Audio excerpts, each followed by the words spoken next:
the forgotten Gospels, the teachings of Jesus Christ and the Apostolic Fathers, chapter 13. This is the letter of Pontius Pilate to Tiberius Caesar. Pontius Pilate, of course, was the Pontius Pilate who had to do with the case of Jesus Christ, the trial of Jesus Christ, which led to his crucifixion. This is another evidence of a man that at that time didn't know who Jesus really was, that he was the Son of God. But before the trial of Jesus Christ, Pontius Pilate was giving reports to Tiberius Caesar as to what was going on in the area of Palestine, Jerusalem. And it was ongoing that he was giving the reports as to who this man Jesus was. So this is another significant proof that he actually lived, and it's a description of him as a man by Pontius Pilate. Letter of Pontius Pilate to Tiberius Caesar. The historical document, it has to do with the physical appearance of Jesus. Copies are in the Congressional Library in Washington, D.C. in the USA. To Tiberius Caesar, a young man appeared in Galilee, preaching with humble unction a new law in the name of God that had sent him. At first, I was apprehensive that his design was to stir up the people against the Romans, but my fears were soon dispelled. Jesus of Nazareth spoke rather as a friend of the Romans than of the Jews. One day I observed in the midst of a group of people a young man who was leaning against a tree, calmly addressing the multitude. I was told it was Jesus. This I could easily have suspected, so great was the difference between him and those who were listening to him. His golden-colored hair and beard gave to his appearance a celestial aspect. He appeared to be about 30 years of age. Never have I seen a sweeter and more serene countenance. What a contrast between him and his bearers with their black beards and tawny complexions. Unwilling to interrupt him by my presence, I continued my walk, but signified to my secretary to join the group and listen. Later, my secretary reported that never had he seen in the works of all the philosophers anything that compared to the teachings of Jesus. He told me that Jesus was neither seditious nor rebellious, so we extended to him our protection. He was at liberty to act, to speak, to assemble, and to address the people. This unlimited freedom provoked the Jews, not the poor, but the rich and powerful.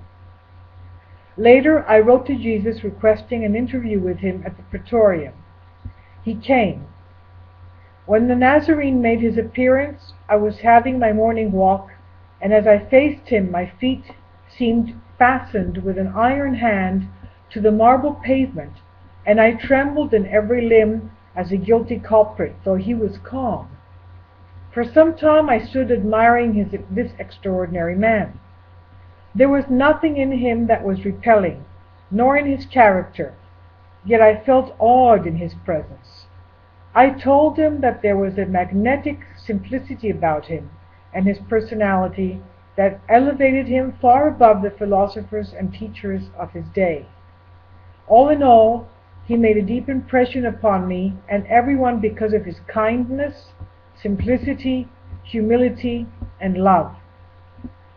And now, noble sovereign, there are the facts concerning Jesus of Nazareth, and I have taken the time to write you in detail concerning these matters.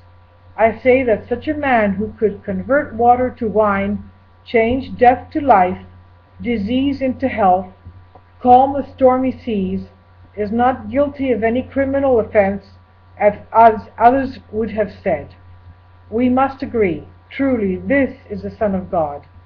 Your most obedient servant, Pontius Pilate. The sainthood of Pilate and Procula, his wife, Claudia Procula.